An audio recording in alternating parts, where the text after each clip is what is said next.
Hey guys, Josh Schenken here for Ultimate Sandbag Core Training System with my good friend and colleague Jem Moran from Jem Condition. What we want to do today is actually not talk about sandbags at all, because really what we're trying to do is problem solve your dilemmas as a coach and as a fitness enthusiast. And one of those things is, we love is the TRX.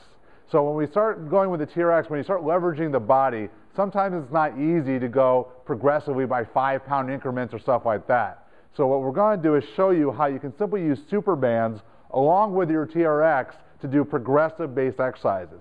One of our favorites is the one-arm press. Absolutely. When you start going one arm, a lot more stability comes into play from the midsection of the hips, and those leakages through the upper body, not using the lat and the shoulder correctly, become more evident. So what Jem's going to do is, Jem, you're going to get in a position of our first stage of the one-arm press. Before we say it, we have two different sizes. So, if you want to use more or less, while we do it, we can tell you about the differences. So if you need more resistance or less, so that's why we got 2-3 different bands. Absolutely. In our first example, we're going to use the band as an assistance and a stabilizer, so you may want a little bit heavier band, right? Absolutely. So first he's going to grab on in the single handle mode.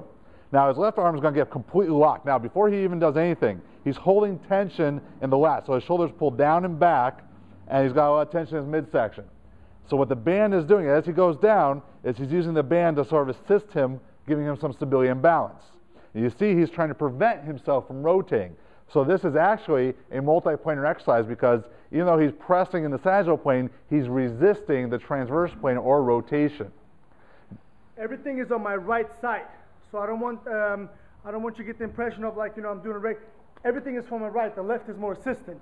As a coach, I'm watching him not only pushing his hips up or dropping down, but also twisting. I want to keep him in good alignment the whole time. One bad one as well? One bad one, so they can see what the difference is for his coach perspective.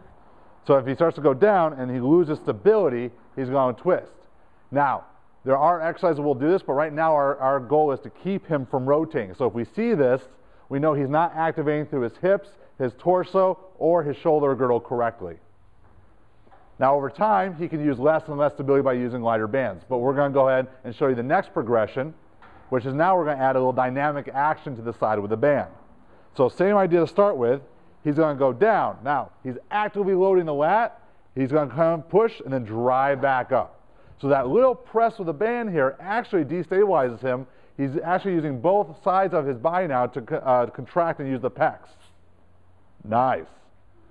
So pretty powerful. And what do you feel with that? You feel both sides a little differently? Both sides differently. One, I'm isometrically holding my right side. Left, I'm dynamically pushing. So if I hold him here in a fight and I'm pulling him, he's trying to give me pull, and here I'm punching. Could be on the floor, holding and punching, or standing.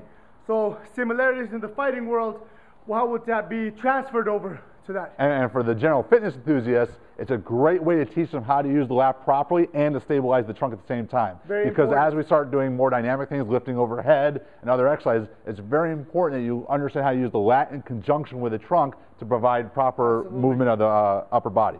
So the last one, now we're going to actively use different planes of motion. So let's have Jem go through it. So now he's deliberately going to rotate into the exercise, and again, the band is going to act as assistance. So he's going to load both the trunk and the lat and drive through. Remember, the most important thing in a good press is not the pec, but loading the lat properly so you can drive off. So you're going to have to actively pull the arm back and load it so you can drive through. If you externally rotate the arm too much, when you do that, you're going to have too much load in the shoulder joint, and you're going to get pain in the shoulder. So actively loading the lat is similar to a great bench press by a powerlifter where they push from here.